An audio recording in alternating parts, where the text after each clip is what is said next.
part of our duty, I think, in the industry, and part of my mission will be to focus on how we let people know around the world that the spirit tourism exists. Then the spirit places, the home of the spirits, are not only the places to learn or taste. They are the places where you connect with culture, history, and you understand better the destination you're visiting. Hello, everyone, and welcome back to Travel Trends. This is your host, Dan Christian. And as everyone knows, we're in season 5, and we're now getting towards the end of the season. This is our last deep dive of season 5, focused on in-destination experiences. Our first episode last week featured Christian Latchell from BRC Imagination Arts. And I'm still struck by Zach Vanas, our producer's comment that I just can't believe a job like this exists in the world. And I know he loved that episode. And it was wonderful to see so much positive feedback over the past week from many of our listeners as well. And it really ties together with the overall theme because Pernod Ricard kindly agreed to sponsor this series.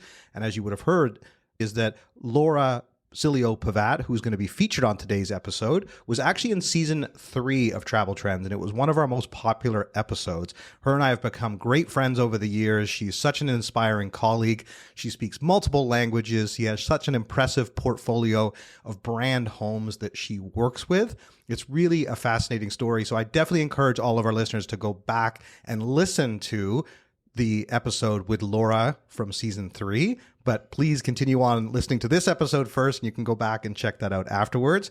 We're also next week going to have the legendary best-selling author Joe Pine from The Experience Economy joining us, as well as Jake Halpert, who is the co-founder of the Transformational Travel Council. So this is a really special 3-part series, and already we have agreed to bring this series back in season 6. We are going to have Ignacio, one of the co-founders of Fever, join us, as well as Vince, one of the co-founders of Meow Wolf. Think Omega Mart in Las Vegas is probably one of their most well-known attractions. And as you'll hear from next week's conversation, we're going to have Joe Pine and Jake Halpert back to join us as well. We'll be right back. Did you know that over 20% of people who purchase a ticket will upgrade to a refundable option when given the choice? By offering Refund Protect, you make it easy for your customers to protect their ticket purchase against emergency circumstances like illness, injury, accidents, and more. Whether you're an airline, hotel group, tour operator, ticketing platform, OTA, or transport solution, when you partner with Protect Group, your customers get peace of mind and you generate extra revenue. With a Trustpilot score of 4.8 stars and over 31,000 reviews, they treat your customers as their own, earning the highest customer ratings in the industry. To find out more, check out Protect Group at protect.group. That's protect.group.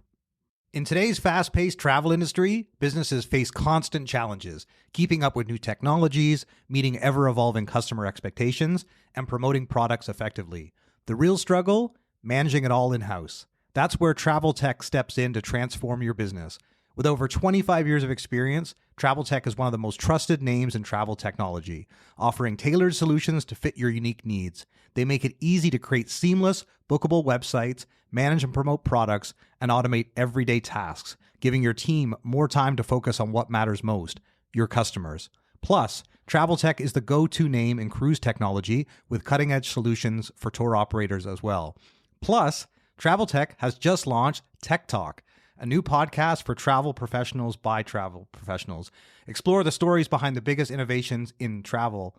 Visit traveltech.com/traveltrends or tune in to Tech Talk on Spotify and Apple. That's traveltech.com/traveltrends and Tech Talk on Spotify and Apple Podcasts. And now, back to the show. Now, today's conversation with Laura is what's really set the stage for us having a deep dive into in-destination experiences as part of season 5.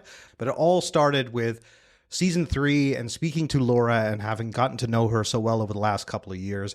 I wanted to bring her back as part of this series because the brand collection at Pernod Ricard is really quite fascinating and actually more complex to understand and to be able to market and manage. And so when you look at the collection of properties that they have globally that operate these brand home experiences, there's more than 35 in 4 continents, and they include such iconic destinations like the Jameson Distillery in Dublin.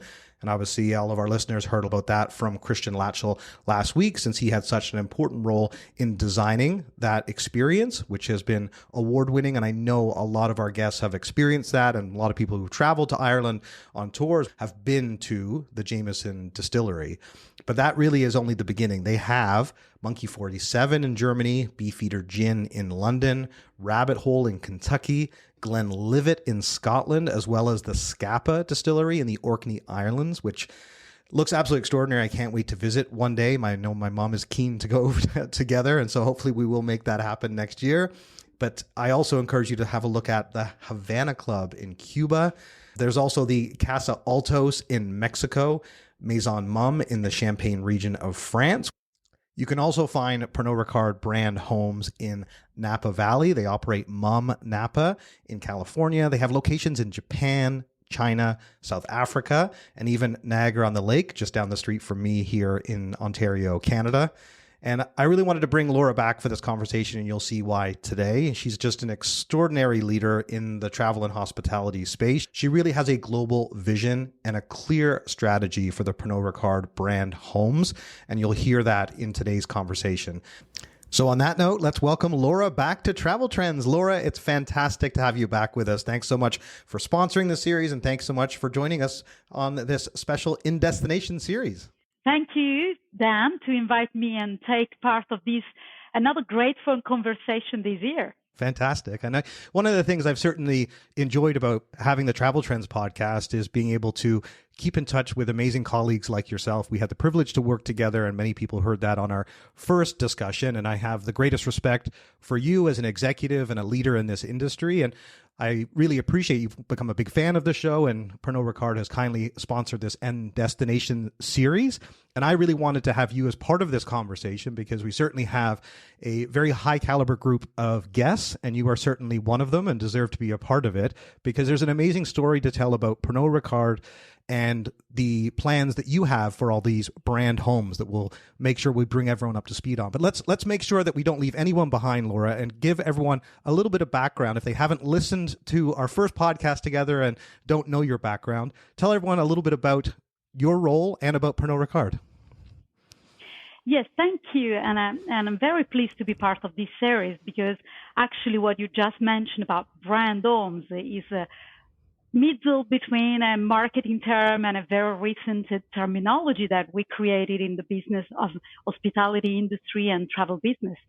So myself, I have a quite disruptive background because I was a professor at university before reaching Pernod Ricard 25 years ago. So quite an old love story with this business and with this industry. And actually, I had the chance in the last 25 years to see how it was evolving, this interest for the in-destination experiences, which is from the group point of view, seen as a branded business, so a brand experience. So I think I was in the right place and in the right moment in the last years to see this transformation and to be an actor of this transformation. While 25 years ago, the tour of distilleries and wineries were a total image spots that branded use in the different cities and destinations. Today, I'm leading these 40 incredible locations for the group Pernod Ricard, who is the second biggest, the co-leader group in the alcohol, wine and spirit distribution.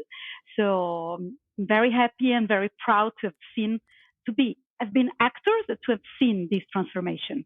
For sure. And I think many of our listeners would have already heard Christian Latchel, who clearly has worked closely with you, BRC. They actually have created a number of the brand homes in partnership with Pernod Ricard. And we talked specifically about Jameson in Dublin, which many of our listeners might have experienced as well. So the thing that amazes me with Pernod Ricard is that having had a chance to get to know you so well and collaborate with the organization, I'm still constantly amazed how few people, especially in North America, are familiar with Pernod Ricard. It's the second largest spirits company globally. Yes. And I was just in Windsor, Ontario, just across the border from Detroit, and we drove past the Hiram Walker Distillery, and it highlighted it is a Pernod Ricard company. And I said to my wife, I wonder how many people actually know that connection and understand Pernod Ricard. Because actually, Laura, one other thing I have to share, we did this Columbia Spotlight episode, and I discovered this extraordinary new banana-infused rum La Jacarea, I believe it is called, in Colombia. And I Yes. asked the lady,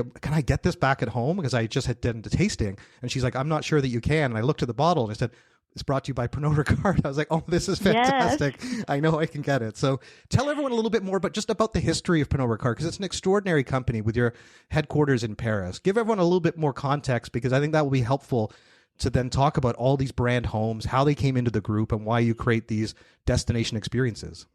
Yes, and Pernod Ricard is an incredible history because it's more or less got the same age than me, because the group was created in 1975 by the fusion of two big groups, Pernod and producer, alcohol producer and spirit producer, Pernod and Ricard, exactly so 50 years ago. And then step by step, we're acquiring other brands. So that's why the name of the group itself, Pernod Ricard, in general, is not a brand in itself, because we are a summary and an incredible portfolio of spirits around the world, covering many, many categories. So step by step, in the last 50 years, Pernod Ricard acquired whiskeys and Scotch whiskeys, Irish whiskeys and bourbon, gins and tequilas, and a lot of other category drinks. And so at the time they were buying those spirits, sometimes homes of those spirits were existing, and sometimes Pernod Ricard decided to create them.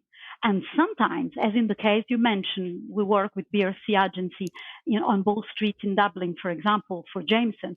Sometimes we decided to give another life, so to give another expression to those home of the brands that we owned, or Pernod Ricard owned or bought. So there was a story of creation, evolution, development, and transformation. It's fascinating. And I think that's where one of the things that we haven't talked about that I'm actually keen to know, just when you mentioned about there were some brand homes in existence and then some that you created, given this is such an important focus for Pernod Ricard going forward, as we look at in-destination experiences, and it totally makes sense to me that the brands themselves are sacrosanct. So, Pernod Ricard is secondary to the brand being in the marketplace and people knowing Jameson being a great example, because that is so well known, especially in North America. But when I think about this journey that you started on, where did it actually begin? Which were some of the brand homes that existed, or which were the distilleries that had places you could visit? Maybe kind of mention one or two of those, and then which were one of the new creations? Yeah. So, for example, historically, in our portfolio of brand homes, or 40 size, we have some of them who are quite centuries ago were created as distilleries. If I mention, for example, Scapa Distillery for Chivas Regal, so in the northern Scotland, so it's the oldest, actually, Highlands distillery that the group owns and existing in northern Scotland. And it was transformed in the 60s in a visitor center, has, for example, the Moon Visitor Center for Champagne. So those are existing for the last 50 years. So all the historical distilleries, or quite old visitor centers, we said, or recently, maybe, for example, the example of Rabbit Hole in Bourbon, Kentucky. So in Louisville, that brand was born, and it was created, the home of that brand, in 2019, integrated in the Kentucky Bourbon Trail. That's really interesting. And I think one of the things I also wanted to call out to our listeners is just your background. And when we had our discussion, we called it the Champagne Chronicles, because, of course, you are based in the Champagne region in France. You live outside of Paris and obviously commute in. But your husband, I got a wonderful opportunity to have lunch with Laura and her husband and her two adorable kids. They were in Toronto, and we had lunch last summer, and it was really nice to get that time together. But one of the things that really stood out to me is that your husband works in the vineyard and actually grows the grapes, and so your entire family is so from connected. The grape to the glass. Yeah, we are from the grape to the glass to the travel to see the glass and the production. So it's very key and important. That's why.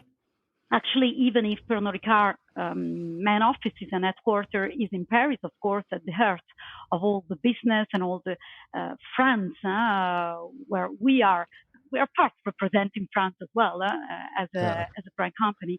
But I decided to still live in the region and nearby the field where things are happening for wineries and distilleries, but as well for the tourism around, so we can better understand when we really live in places where this is in action. Yeah. Well, and then I just want to fast forward to one of the other interesting developments that will give a lot of context to our listeners about the type of experiences that you've been focused on creating. I received an email from Uber because I'm a heavy user of Uber for all of my travels, and it highlighted the champagne experience during the Summer Olympics in Paris last year. And I sent it to Laura because I was like, oh my God, this is fantastic. There's a shuttle service to take you to Champagne. And Laura was like, yeah, I'm behind that. I actually worked on creating that. So it wasn't by accident. So tell us how that came to be, because that's a great example of where, connecting to modern day travelers, that was such a peak event in France last year, and people were traveling to Paris and then not necessarily aware that they can do a side trip and be able to go and experience Champagne and experience one of the brand homes. So tell us a little bit about that initiative, because I think that helps really bring it to life. Yes, that initiative, it was very good because it demonstrated how the Champagne area as well is transforming its way to welcome travelers. So we were contacted by Uber for their part called Uber Bubble. So they do some initiatives which are short term, not that necessary experience that you can find forever. There are more iconic experiences that you can lead during a certain amount of period. And so there was a proposal to come every day from Paris. So with that car, particular brand car, who was picking up people with a private driver in a hotel in Paris and bringing to Perrier-Jouët, Cellier Belle Époque, so to understand, and Moom as well. So at Moom and Perrier-Jouët, we have both visit of the facilities, so wineries and cellars on all the historical part, but as well we have restaurants. So in Maison Belle Époque in Epernay, we can have a gastronomic experience. Just to underline that those brands, travel brands, are asking much more, and as Uber did, and asking and trying to fix and collaborate and create partnerships as well with local actors of the destinations as we are. So putting together their service, but enhanced by the experience the people could live on site. We created for a couple of months, actually. At the beginning, it was just 1 month, but it was totally sold out. And so we wanted to extend for a little bit more, even after the Olympics. Interesting. No, and it obviously it worked out so well. And this is just one of several examples that I wanted to discuss on our conversation today, because I find some of the brand activations with the remote locations really fascinating, and then how you actually market them and bring people to these brand homes. Because I totally get that there are consumers that love the product itself, and they're very keen to go visit the brand home, or they may be visiting the destination and discover, oh, I didn't realize that it's in Ireland or it's in Scotland, and they get excited to go and visit. And clearly, one of the things that stood out to me, just as a marketer, Laura, is that, and you know this, is that building long-term loyal customers and giving them an incentive to be able to experience the destination obviously creates a lasting memory, and really an ambassador for life in many ways. Someone who's now been to a brand home, has had the experience, and can then share that with friends and colleagues. And that is, I know the tagline, or the brand motto, I should say, around Pernod Ricard is convivialité, which doesn't translate very well to English, but is much more like the spirit of welcoming and that sense when you have a cheers with a group of friends, and that that special moment that convivialité signifies, and no other great English word does. But so I get that aspect about it for sure, and I think that's a compelling reason on its own.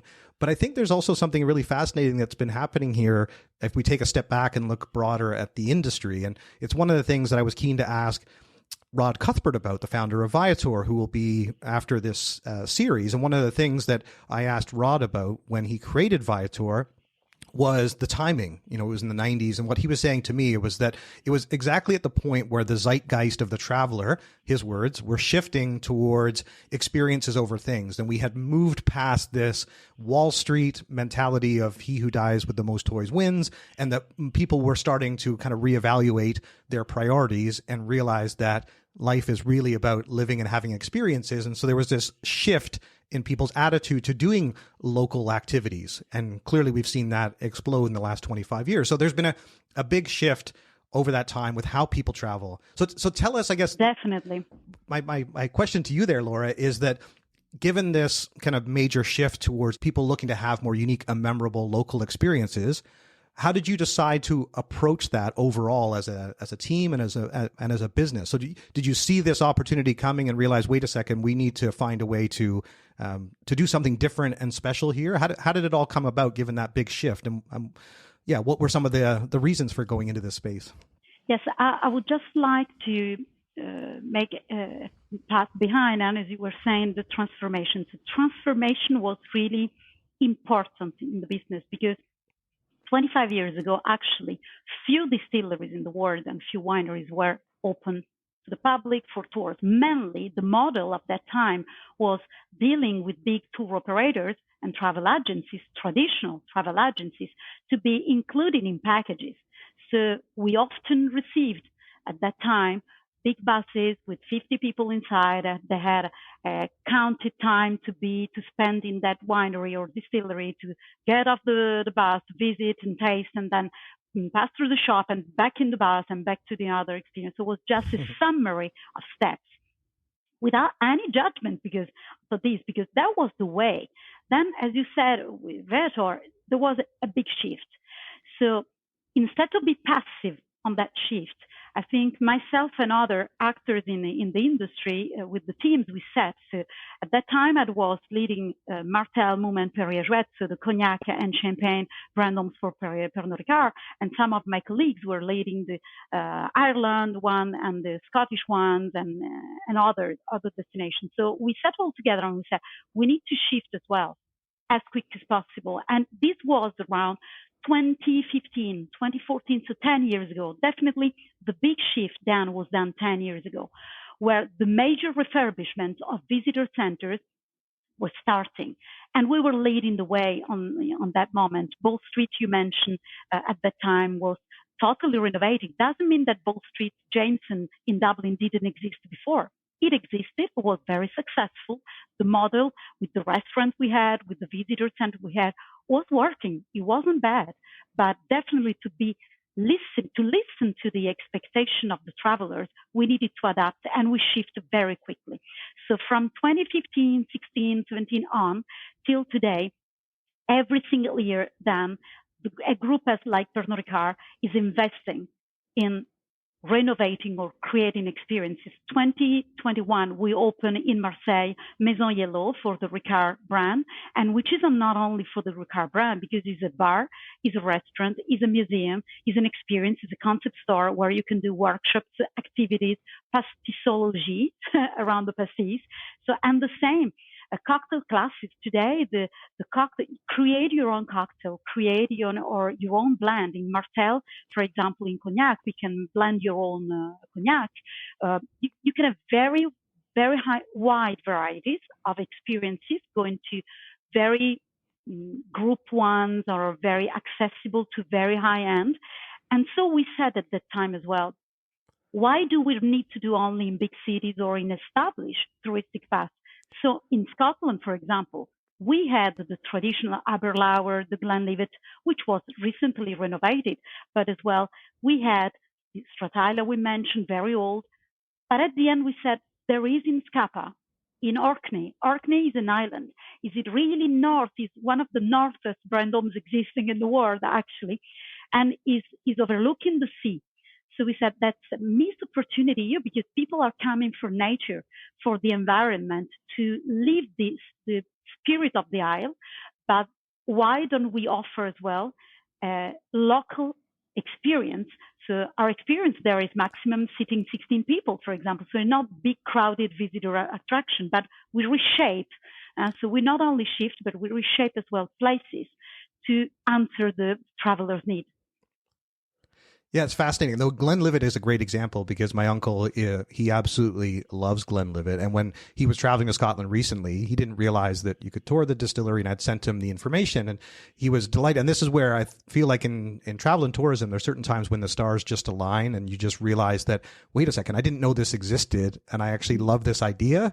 And this is what I find really intriguing about Pernod Ricard and the brand homes and what you've worked to introduce. And I just want to share this with all of our listeners for a moment too.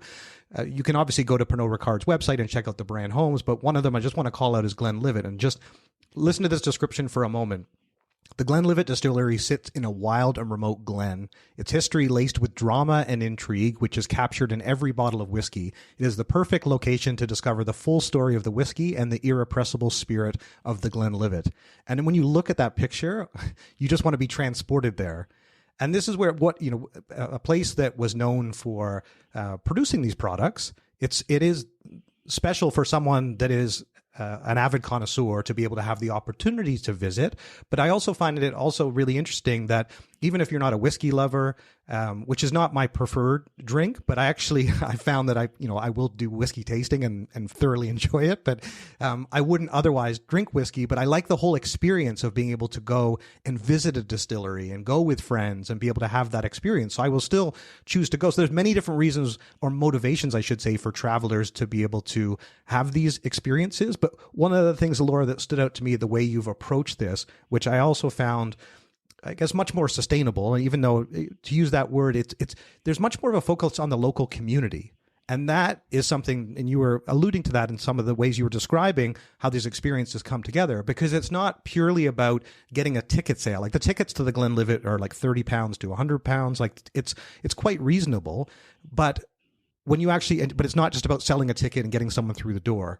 It's about creating an experience in the destination that also creates local opportunities. So tell us a little bit about that, because I feel like that is very, very real, very sincere when you look at the brand homes. And even the fact that you travel around to all these brand homes and people obviously love you and adore you. And obviously you have an incredible role to be able to travel to these places because they're extraordinary. But yeah, tell us a little bit about how you really connect with the local community. That's very important, because you were talking about conviviality.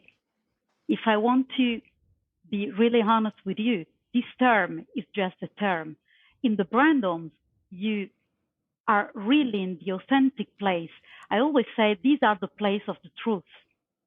And the truth is that when travelers are coming into those places, if you're not authentic, you're not linked to your local roots, you cannot describe how will be the future of that brand, of the destination, so both are very important. Authenticity and conviviality are going together. When you open the door of one of our brand homes, I think we are much more than business. We are emotion factories.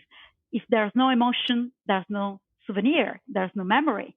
And if there's no memory, you're never talk to anybody to go there and suggest, oh my God, I was in Northern Scotland, I was in Kentucky, I was in China, and I discovered the very first brand home created for the Chuan Malt Distillery. So we create those memories, but to be so authentic and so true is not possible if you do without locals. So if you do just in your own crystal ball and for your own brand. So that's why I said, yes, the brands are now playing with the tourism boom they're using, but in spirits, we started many, many years ago to tell our story, to tell our truth. And our story is linked to the roots, is linked to the locals. For example, very easy. When we open a restaurant, we have some of our brand homes like Monkey 47, the gin in Black Forest. In that case, that Monkey 47 gastronomic experience or any other activity that we propose in our program are in partnership with local actors. All the Monkey 47 ingredients are sourced, but also for the gastronomic experience, 47 kilometers around the distillery. Or, for example, in Casa Altos in Mexico, in Jalisco, we just sell items in the shop which are made by local artisans. And we do collaborations with local artists, for example, even for some of our labelings, for some of our items or merchandise and limited editions in TX whiskey, for example. The caps of our bottles for the whiskey are realized with the recycled boots of cowboy boots, leather. So, cool. And there is a collection, and so people are coming back to the brand home to collect those bottles, to collect those caps. So it's a question of valuing what you have in your story, because if you are the custodian of the past of a site and you want to be the actor of where the future begins, the place where the future begins, you need to be truly, truly connected in gastronomy, in art, in savoir-faire, in craft, all the connection we have and keep us very authentic, and so better connecting with the people who come to our door. If not, then you can see perfectly on internet and the images and videos without moving yourself from your home to our home. Yeah, and I think that's where, when you look at some of the destinations, Scapa Flow being a great example, the Scapa Distillery that you have on a very remote island in Scotland, which has a very significance for any World War II aficionados. They certainly know that it was a crucial naval base for the British Navy. Yeah. And this is one of those truly off the beaten path destinations. And I would say it's a hidden gem, which a lot of travelers are looking for. And they're reading their Lonely Planet guidebook, or they're doing research on the destination, and they discover we need to go to the Orkney Islands. And they're like, oh, there's Scapa Flow. And oh, there's this distillery on this incredibly remote place that, so that's where it creates opportunity for tourism. Yes, and we're very lucky because actually our Scapa Nus, so till 2 years ago, in 2023, so when we created actually, our visitor center of that distillery was just a very, very tiny closed tasting room in the same entrance area because it's very, very tiny. But at the end, we are overlooking the sea, and we are overlooking in front of us the Scapa Flow. So we said, wasn't better place in the world to sit and sip and taste and understand this particular whiskey made in this island. So we asked to a Scottish architect called Mark Frazen to do something, to create a building, because we wanted a building. So he created this. Nus is actually the technical term we give to the traditional boat shelter that they have in the Scapa in Orkney. And so he realized actually the building architecturally like a Nus. And around us, in front of us, there is the history of that battle, of that, there is the past. As I said before, we are the custodians of the past, but at the same time, you leave a very strong emotion being in that building, built with the material of the island, with the architecture of the island, so with Orkney. So that's a perfect example and how we are reboosting that destination. Well, my mom and I are planning a trip to Scotland. My mom's English. I was born in England, as maybe some of our listeners know, but she's desperate to get back to Scotland for a visit. So we've been planning a trip, and that's on our list for sure. We'll be right back. Are you looking for ways to grow your travel business through paid media and optimized SEO? Then you have to check out our friends at Propellic.com. They are the leading digital agency for growth in travel and tourism. Propellic offers bold digital marketing strategies to ensure your travel company's success. They have a remarkable methodology that has actually been implemented by TravelAI.com, and they are a leading SEO agency globally and offer a range of resources, a podcast of their own, a blog on their website, Propellic.com. That's Propellic.com. And don't forget to mention Travel Trends for your free marketing audit. Attention travelers and travel advisors. Are you looking to elevate your travel experience beyond the ordinary? Then you have to say hello to our good friends at Colette, where guided travel gets a premium upgrade. For over 100 years, Colette has been crafting expertly guided tours that go beyond the stereotypes. With over 170 tours across all 7 continents, Colette offers something for every type of traveler, from culturally immersive small group journeys to single city stays and even river cruises. And with their industry-leading travel protection plan, you can cancel for any reason up to 24 hours before departure. Plus, when you book air with Colette, they even offer a private chauffeur service to and from the airport. Discover why travelers love Colette and why guided travel is thriving. Join the evolution of travel today at GoColette.com. Your next adventure awaits. That's GoColette.com.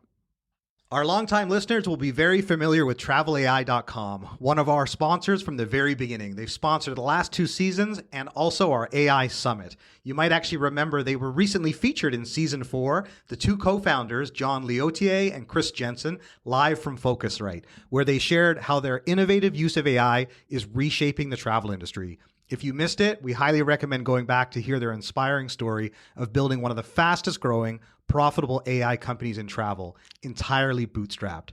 Travel AI is revolutionizing the industry by blending AI-powered efficiency with personalized, human-centered travel experiences. From micro-segmentation to tailored travel solutions, their mission is to enhance every traveler's journey while setting the pace for travel's future. Here's how you can join the exciting mission. If you or someone you know in tech or AI is looking for a new career that combines innovation and impact, then head to travelai.com or follow them on LinkedIn to explore more opportunities. They are growing fast. Thanks again for your continued support. And now, back to the show. Let's bring it back to North America for a moment, where obviously I'm based. You are in Paris, as our listeners heard, and Pernod Ricard is so much more of a known brand in the European market, given the history of Pernod and Ricard. And even when I was in France, you can see all of the advertising for Ricard, the pastis. I had my very first Ricard drink in Paris with Alexander Ricard, who is the CEO of Pernod Ricard, which was an extraordinary experience for me to cheers him and to think his grandfather created this drink and ultimately this global empire that he now runs. So that was really cool. And when I've been to France since, I've seen people playing pétanque and drinking Ricard, and it's been incredible that you have really modernized that experience for a younger generation. And so, but this is where you've got such great brand recognition in Europe. And then when I think about the US, there's still so much opportunity to raise awareness for Pernod Ricard and even the brands that you own. So the place I really want to talk about is the Bourbon Trail. And this has been top of mind for as we've been dealing with these global tariffs. All of a sudden, this comes into focus because wait a second, don't put tariffs on our bourbon, and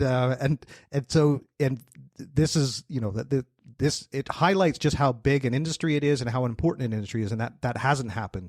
So I know people love the Bourbon Trail, but tell us a little bit about what the Bourbon Trail is and some of the distilleries that you have there. Yeah, and that's very interesting because this is exactly from Scapa. We were talking about the custodians of the past, but talking about Bourbon Trail, we can talk about where the future begins, because actually thanks to the collaboration of many, many distilleries of different groups now who put the strengths together, in 1999, actually 7 distilleries created this Bourbon Trail and said, okay, what if people are coming to Kentucky and discover really that this bourbon, this product, which is really linked to this terroir and is so important. So there were just 7 at the beginning, and step by step today, do you know, Dan, how many distilleries are part of the Kentucky Bourbon Trail? I do not know. I haven't done this yet. So no, tell me. 60. I'll be guessing. 60. Wow. 60. So there are 60. And for us, we're very proud to be part of it with Rabbit Hole. So Rabbit Hole entered in the Kentucky Bourbon Trail in 1999 because it's a quite recent brand and a recent brand on. But actually became very, very soon heralded as the new architectural icon of the Kentucky Bourbon Trail, because it's a separate. So in Louisville, you have the trail, Louisville, but in different counties of Kentucky. But I'm talking about Louisville because it's where we are. So we have a traditional road where main distilleries are, and Rabbit Hole is actually in New Lou, in the district, design district. And so we wanted to create, and we brought to the Kentucky Bourbon Trail as well, something very modern, very new. There is a bar with a rooftop surrounding with an incredible view on all Louisville. So actually is how that example is how the collective strength can develop a destination. So I said 60 distilleries, but if you think that today more than 2.7 million visitors are going to Kentucky to experience the Kentucky Bourbon Trail, it's incredible, because actually, and I could mention as well similar numbers to Scotland. So many, many years ago, people were going to these destinations for any other cultural event, for discovery or traditional tourism. Today, the spirit tourism, which is a new term that I want to spread around the world more and more, because wine tourism is very well established, but few people are really understanding and knowing very well what is spirit tourism. And the spirit tourism is leading destination, as in Kentucky. We did it very well with the collective efforts and collective collaboration. Well, it's interesting you mentioned that, because there's certainly been a big trend towards cocktails and cocktail bars and having the specific spirits that suit that drink best. And just on a related note, I was out, we were having gin and tonics, and the waiter had suggested Monkey 47, which I hadn't had before. And then I discovered, of course, that's actually part of Pernod Ricard's brands. And he was highlighting the botanicals and the fragrance. And it was just interesting to hear someone promoting Monkey 47 and this gin for exactly the reason you described, is that this is what would lead someone to then wanting to find out more about Monkey 47 and then just determining, oh, there's a place you can actually go and visit. But as it relates to the Bourbon Trail, I want to stay on that topic because I'm very keen to go there at some point. I didn't know the numbers are staggering. You mentioned like 3 million visitors. I think when I looked at the stats for Americans traveling to Ireland or Scotland, it was more like 500,000, 700,000. So when you think about the domestic opportunity, it's significant. And one of the things that we're certainly seeing right now as a overall travel trend is that given some of the geopolitical tensions that exist, many Americans are actually choosing to travel domestically in 2025. It's almost like what we saw at the very early stages of COVID, where there was sort of a preference to see your own backyard. And one of the things that we've highlighted with some of our conversations is that many Americans are looking to national parks. And so I think this is why I wanted to keep on the Bourbon Trail, because I haven't been, and many of our listeners may be intrigued, especially this year, to go and check out the Bourbon Trail and do a road trip. So I can't believe there's 60. I was going to maybe guess 10 or 12. So clearly I was going to be way off. But when we think about the experience of going to the Bourbon Trail, a place like Rabbit Hole, how do you fit in with that whole, like, how do you market that destination as people are considering taking the Bourbon Trail? Are people just stumbling upon Rabbit Hole? How do you make sure that Americans know that actually, if you're going to do the Bourbon Trail, you need to stop at Rabbit Hole? We are very active inside. So there are both a collective advertisement or awareness created with the Bourbon Trail, but then the brand itself is creating, for example, particular events. Like in the last week, we had the chance as all the year to participate to do an annual event of Kentucky Derby, which is an annual, rendezvous with lots of people, Americans coming to Kentucky for that event. And in this case, we partner, for example, and we're present, so we promote. And we basically then, what is important is how Rabbit Hole is different, because it's not just a question of advertising. So how the team of Eric and Annie, that all the people working in the Rabbit Hole believe in the creation of those experiences and create something differentiating themselves from the other distilleries. So if you create that difference, immediately you can attract. Because, as years ago, if you look at the past, in the past year, the first distillery who created the experience, bottle your own, or, you create your blend, was making the difference at that time. And so people were choosing to go there for that reason. In our cases, for example, we were focusing in the last year in much more impressive tastings and particular tastings and pairing food. So experiences inside the brand in this sense. And as well, the fact of lots of artist collaboration and design collaboration that we have with the brands are definitely attracting cultural lovers. As you said, quite at the beginning of our episode, is not only about bourbon lovers, also how we attract other audiences to that destination, and then the heart is beating and they become Rabbit Hole lovers. Well, one of the things as I was preparing for our conversation, Laura, I was actually looking at the Bourbon Trail specifically, and the Kentucky Derby was recently on, and we're talking about Louisville, Kentucky, and there was this neighborhood that it was referred to as New Lou, and it's New Louisville, which this is like, I also find this all fascinating too, because when you think about certain U.S. destinations, they have a French heritage and a French connection. And so Louisville, obviously King Louis. And so it's, there's so much, I guess, when I started peeling it back and thinking about this really cool, modern, artsy area within Louisville, Kentucky. This is why we all need to travel more and learn our history and experience new destinations, because you see how connected we are. And but yeah, so that certainly stood out to me as like a reason to actually go was actually the neighborhood it's located in, and the fact you get to have all these other experiences. And gastronomy is very important as well. I mean, gastronomy that you can pair. I mean, it's not only about us.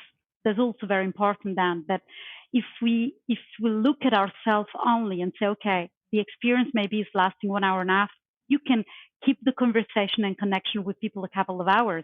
So more you are connected with the neighborhoods and with the particularity of your part of the city where you are, or the gastronomy experience you can offer, the hotel experience. I remember in Louisville there was an excellent hotel experience with all around the repeal day. You know, it was an important tradition and in the history of the bourbon, which is can be lived as well when you travel to Louisville. I'm not saying more, so you can discover yourself when you're going there. The other one you mentioned too was TX in Texas. So like moving. Still staying in the American South, and TX Whiskey, the building itself, the TX Whiskey Ranch itself looks extraordinary. It's because it's obviously a ranch, and it's in Fort Worth, Texas, which I've been to before. And Fort Worth is a really special part of Texas. It's like as far as it's the most Texas gets. I mean, yes, there's Dallas and San Antonio, but Fort Worth is what you imagine when you think of Texas, I guess is one way to put it. And so tell us a little bit about that, because we're moving from bourbon to whiskey, and obviously there's a commonality between these two. But the reason I'm asking about that, Laura, is because I'm keen to know how important the U.S. market is. And you mentioned something there a moment ago about, tying these experiences together for spirits lovers and for people who are interested in that style of travel. So tell us a little bit about Texas specifically, and then how you envision tying this together for the American audience. Thank you for talking about Texas, because for me, TX Whiskey's Ranch is a great example of how we can go really beyond the brand, and we can go really beyond the experience, because we have a huge program in that ranch with not only about tasting or about cocktail classes. So the TX Whiskey Ranch was created as well recently, but the strength of that brand home, for example, is to be located not far from Fort Worth, and as well from Dallas, because it's less than 1 hour from Dallas. And most of all, to have a program linked to activities of Texas. You said you felt like arriving in Texas. We have the cowboy leather boots recycled on the cap, but as well on Wednesday, for example, afternoon, we organize the famous Wednesday at the ranch. So what we do is we create an ecosystem. We create entertainment. So a brand home is not only a place where an international visitor, traveler who took a plane or train can get into for 2 hours and then go back home. It's also for locals. So every Wednesday afternoon in that ranch, we invite local music band, country band, and they are on our terrace, and people can sip a cocktail and can eat some food and listen to the music. And so we not only give visibility to those bands and so to the other artists, but as well we create a repetitive visit. So we create a place where actually potentially in your life you have three places: your workplace, your home, and TX Whiskey Ranch. So on Wednesday afternoon, you have like a rendezvous. On Saturday morning, we do yoga classes on the terrace of the ranch. So we really have a very, very full program. Cooking classes with barbecue classes, because we also created a barbecue rub with a whiskey ingredient and with the TX whiskey ingredient inside. So actually, what is important for me to highlight in the case of the TX and many other of our brand homes in America is that we're not focusing only to attracting travelers from far.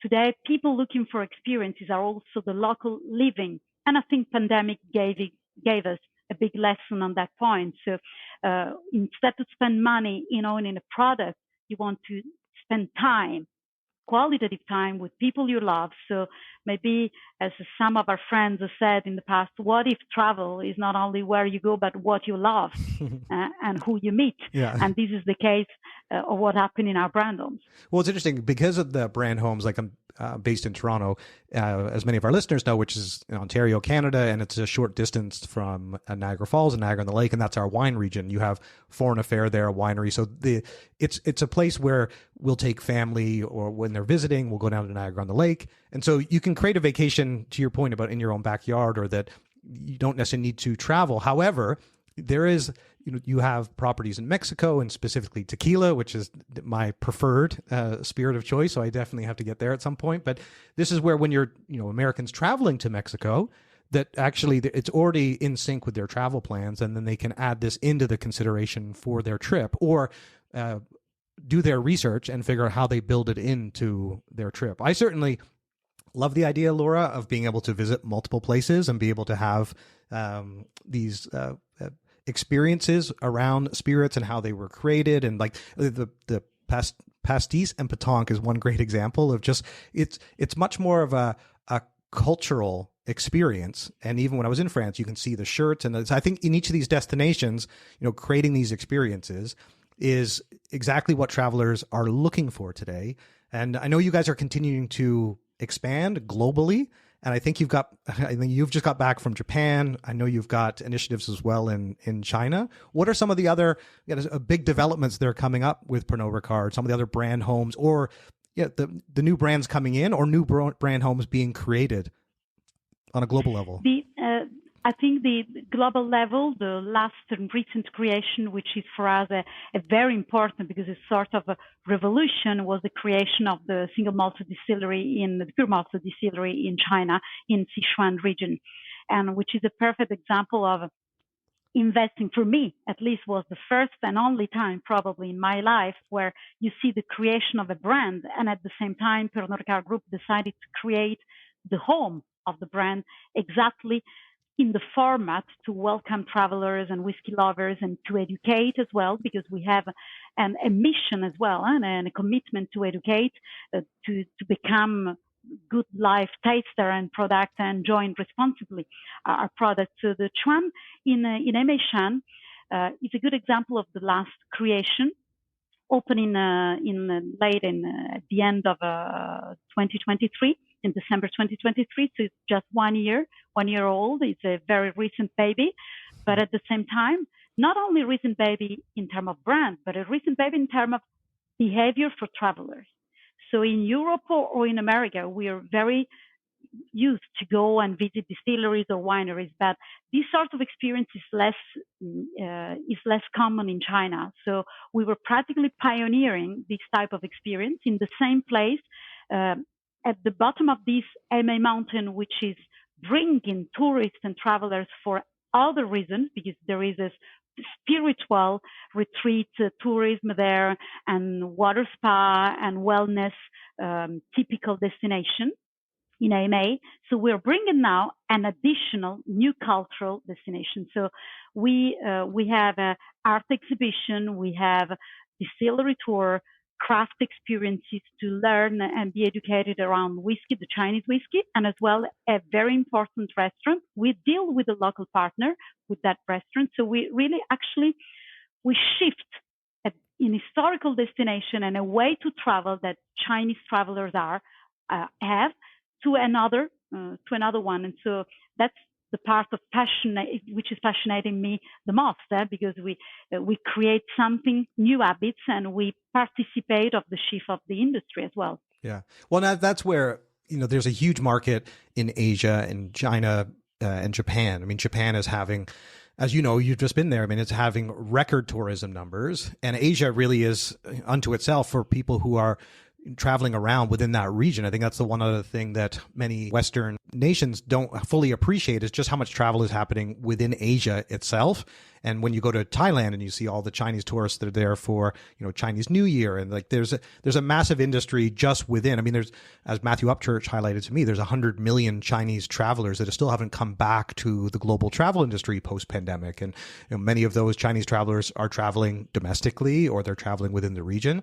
So that's what I find really fascinating about Pernod Ricard as a truly global business, is that you have to operate with so many different cultural factors, and then also looking at traveler trends with where people are traveling to try and figure out, well, is it Americans that are going to Ireland and Scotland? Is it Americans that might be going to Japan? And how you approach them.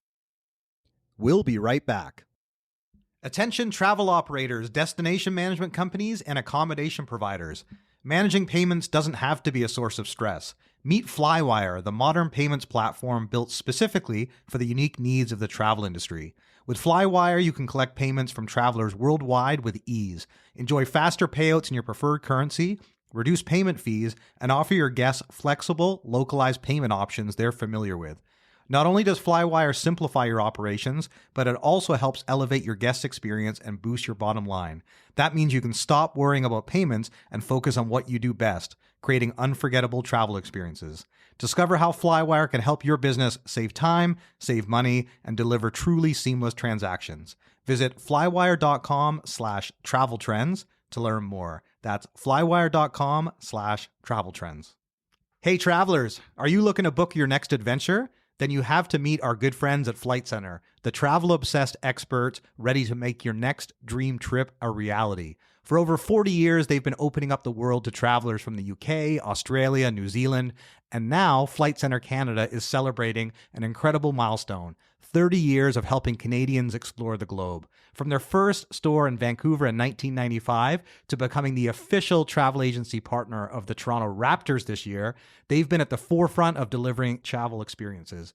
At Flight Centre, travel is more than a passion. It's their expertise. From flights and accommodations to cruises and tours and even business travel, they handle it all. Whether it's crafting a tailor-made trip or tackling group bookings, they've got you covered. Plus, with exclusive perks like their new Bundle and Save, $500 on tour and cruise packages, there's never been a better time to plan your getaway. From the smallest getaways to the biggest bucket list trips, your travel goals are just a call or a click away. Visit flightcentre.ca/travel trends to explore the latest deals, learn about emerging travel trends, and start planning your next trip. Hey, Travel Trends listeners, I've got a question for you. How much money is your website actually leaving on the table right now? One of our episode sponsors, Stay22, has just dropped a new tool that's kind of a no-brainer, and it's called the Stay22 Revenue Calculator. It shows you in seconds how much you could be earning with their AI-powered monetization tech. No extra ads, no clutter, just clean additional revenue. Publishers are already seeing up to 40% more RPM without changing their setup. So go check out stay22.com/travel trends and hit revenue calculator. That's stay22.com/travel trends and check out their revenue calculator. You might be leaving more on the table than you think. And now back to the show. So I know you've got a talented team, Laura. But one of the things I wanted to ask you, it's in terms of your future plans, and you alluded to obviously developing more of a brand strategy around spirits. So obviously I know that's likely going to be one of the big drivers.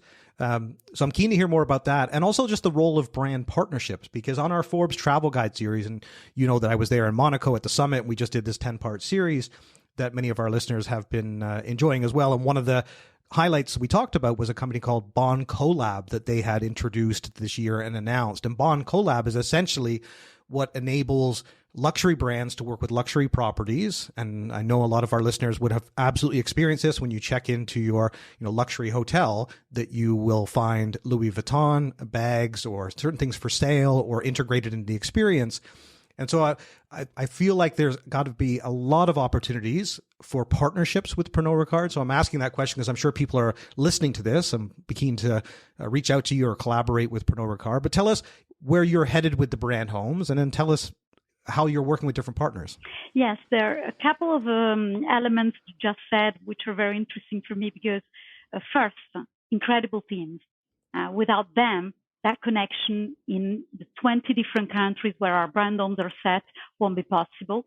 As you said, second, the travelers we receive. So we receive international travelers, but as well, we need to face and respect and welcome also our local and domestic. So every time our teams are planning new experiences or expanding or creating partnerships, they both take into account how we present and introduce our destination, our brand into the destination through the experience to locals, but as well to very wide different expectations from international footfall. Third element, it's also very important for me, is in the expansion is what you mentioned about the prestige and luxury. So inside our family of brand home, we have a part of our duty, I think, in the industry, and part of my mission will be to focus on how we let people know around the world that the spirits tourism exists. Then the spirits places, the home of the spirits, are not only the places to learn or taste. They are the places where you connect with culture, history, and you understand better the destination you're visiting. So that's an important mission, and we can do it definitely around the world because we have whiskeys or gins which are in the different continents, including a gin in South Africa. You can imagine. So we have gin in Togo, gin in South Africa. We have tequila. We have whiskeys in America, in Ireland, in Scotland. So different approach around the world. But as well, there is another parameter, another expansion and point of attention for me for the future years. It will be around prestige. I have the chance to lead with my teams a lot of places which are historically very important. I'm mentioning Maison Belle Époque, the largest private collection of Art Nouveau in Europe, or Château de Chanteloup, created in 1858, so a very old mansion in Cognac, or the Lean House, an historical castle that we have in the northern Scotland. So places like those, and even the chance that we have one of our brand homes inside Tower of London for the Royal Salute brand. So these places are particular places with a very, very rich, and they are charged of history. And so on these places, we would love to collaborate much more with a concierge, with very high-end net worth individuals, travel companies, and to make discovering a gastronomic approach, an historical approach, a very deep experience. We can also sleep at their castle and rooms for accommodation in these places. So collaborating and partnering with very high-end luxury brands will be key for us. But particularly, we started as well with some hotel groups, for the wider approach, like Marriott Bonvoy, for example. So we created for the Marriott guests in Marriott Bonvoy experiences redeemable by points. So we work on sort of bids with them, and it's successful, and it's around the world. It's in Kyoto, it's in Dublin, in Cognac. So in different locations, we partner with big partners at Marriott to expand and collaborate and bring powerful and insightful answer to the new travelers' needs. Yeah, it's interesting. That Marriott example is a perfect one, because that's exactly like the Bond Collab and Forbes Travel Guide, and what they're seeing as a major trend in terms of retail experiences and connecting luxury brands with luxury travelers. And I think we're only at the beginning of that. I stay at Westin hotels from time to time, and the Westin heavily beds. Every time I stay at a Westin hotel, all I want to do is order their entire bed collection and bring that home with me to have that same experience. Westin's not a sponsor of this podcast, but I do love staying at Westin hotels for that reason. But that just highlights, having a delightful guest experience. And I think that's what has been central to our conversation today, because this is, the in-destination experiences and some of the conversations we're having as part of this series with you, with Christian, and then, of course, with Joe Pine and Jake from Transformational Travel, who have also going to be highlighting some of these traveler trends and shifting behaviors. I wanted to make sure we finish off on that note too, Laura, because clearly, you're looking at the data, you have a great understanding of who your customers are. I know we can always have more visibility for sure, but you certainly, sitting as the head of this, a great brand with great potential for growth, especially in the tourism sector. And that's what excites me most about Pernod Ricard's involvement in this space, is that, being a spirits company, you have the opportunity to become a travel company and to offer travel experiences and to be able to really grow that side of the business. So what I wanted to ask you, what are some of the trends that you're paying attention to in consumer behavior? And I know we've touched on a number of them here, but I'm just keen to know where you see this industry headed, because you mentioned some things that I really liked about the strong emotional connection. And when we heard from Christian, just describing the experience of going to Dublin and experiencing the whiskey tasting there at Jameson. Again, for me not being a whiskey lover, it sounded so amazing. I'm like, I have to experience this. So that clearly there's something innate there that is, a human desire to be able to travel, to be able to have these experiences. So what are some of the things you're really focusing on as you grow this brand and encourage more people to visit these brand homes? Where are we headed, Laura? So for me, we need to stay focused.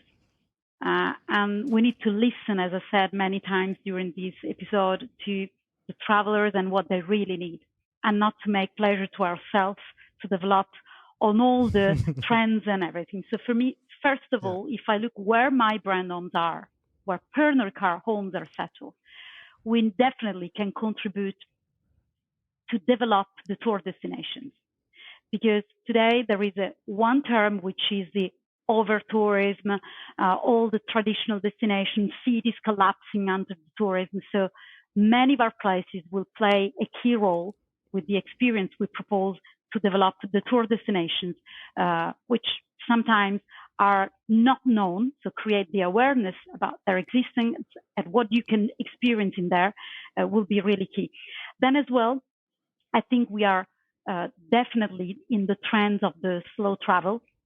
So taking the time we were talking about connection, we were talking about emotions, definitely our places are places for longer stay, to incentive people to keep and stay longer in places and to travel a little bit slower. But as well, maybe why not? I mean, we were talking about locals, about the workation. So people are maybe moving for business trips and they want to stay, they can stay longer if they have an offer in those cities where they're moving for business to stay and work there and stay a little bit longer, or maybe stay 1 month. We never know if they find attractive solutions. So I think definitely to end on this, that the responsible travel and the sustainable practices that we are embodying as well in our commitment on the responsible hosting. And we certified all our homes as responsible hosts, so to educate people. So this sort of education, travel slow and take the time, connect with the locals, connect with the people, will be key in the future of our travel destination that we are contributing to. My teams, they do all the best every day with a lot of passion, which is the main ingredients when you work in experiential travel. So the main ingredient is the passion of every people you're going to meet, who are sometimes very international teams, but sometimes led by very local as well. It's a mix of the two. They can share their passion and share their secrets and our brand secrets with all the people who are aimed to visit us in the next years. No, that's great. And one of the things that stood out for me is that the opportunity for travelers to have an escape and this idea of transformational travel, which I find really compelling, because ultimately I think that's one of the things that I've always identified that I love about travel, is being transported to another world and a time and be immersed, and you are out of your day-to-day reality. And then when you come back to your home or to your work and you see the world a little differently, that for me has always been one of the real joys of travel. And I'm sure we share that, Laura, but this is where I'm very keen to see how things continue to evolve for Pernod Ricard, because I'm very convinced that this style of travel, as people look at, like, say, Google things to do and are trying to figure out what they want to do in a destination, that they should be looking at opportunities like this, even if they're not in the consideration set right now, because of the overall experience you could have by virtue of the location and the history and the culture, for spirits or non-spirits lovers. So, I don't know. You've got a terrific team. Obviously, I think the world of you, Laura, and I'm sure the audience can sense that from our conversation today. So I'm really excited to see where you're headed with this branding, because I think that is a massive opportunity for Pernod Ricard. So I'm keen to see how that all comes together. But I also want to make sure that all of our listeners, especially since we are very heavily B2B, one of the things that came up in one of the conversations with one of the brand homes at one point was just how much business they get from travel agents and how they actually work with different tour operators and build it into their tour. So I would love to make sure all of our listeners know how they can collaborate with you. So beyond just people that have listened to this, they're keen to travel to these destinations. I think more people listening to this are going to be that much more likely to want to partner with you, send their travelers there. So I'd love to finish on that note and tell people how they can connect with you and learn more about partnering with Pernod Ricard. Please contact me. Yeah. We have plenty of solutions. And most of all, we personalize. I mean, the last word I would like to say to all these partners that I know they're listening, as myself, I listen with very interest all your podcast series, Dan, is do not hesitate, because we need to innovate, we need to collaborate together, and the personalization is really key. So very often what I do with the partners is we never propose to all of the partners packages already existing. We co-create to ensure that the personalized experience that an OTA or a travel partner is creating is definitely adapted to his audience and to the target he wants to reach. So please feel free. Dan can give my email to any of you who wants to collaborate with the Pernod Ricard Homes to develop destinations around the world in Americas, Europe, and China, and Japan, and South Africa. We are in Mexico. We are everywhere, and we're very keen to co-create every time. And please contact us. Perfect. And it's Laura Sileo Pavat at Pernod Ricard, but it's Laura Sileo-Pavat, Pavat. But you can look up Laura for sure on LinkedIn. She's very active on LinkedIn, and I appreciate you extending your email as well. I'm very keen to find out everyone that reaches out to you, to certainly to be able to partner with you. So that's much appreciated, Laura. And I'm certainly keen to keep in touch with you. I mean, obviously we're great friends, so we'll be in touch anyway. But I'm also, a big champion of Pernod Ricard, having to get to know you and the team so well. So I'm very keen to continue to see your success and look forward to future collaboration. So thank you so much for making the time for this. Thank you for sponsoring this series, and I look forward to seeing you in person again soon. Thank you very much, Dan. And my last question for you is, are you ready to come home, Dan? I am so ready. You are more than welcome to visit and to stay with us in all the homes we have. Thank you very much for awesome. Giving us the opportunity to be part of this series. Thanks so much for joining us on this episode 2 of our deep dive into the world of in-destination experiences. I hope you enjoyed the conversation today with Laura Sileo Pavat, the global head of brand homes for Pernod Ricard. Next week, we are going to have the best-selling author Joe Pine and the founder of the Transformational Travel Council, Jake Halpart, join us for a episode on transformational travel experiences, which is going to be the theme of Joe Pine's next book coming out in a few months' time. And as you've heard, we are going to bring back this concept for season 6, which launches in September. But before that, you can check out all the highlights on our YouTube, LinkedIn, and Instagram channels at Travel Trends Podcast. And don't forget to subscribe to our monthly newsletter at traveltrendspodcast.com for the updates on our latest travels, spotlight episodes, and all of our plans for season 6 and our AI Summit. Thanks again for joining us today. Thanks again to the Pernod Ricard team for sponsoring this series, and I look forward to you joining us next week. Until then, safe travels.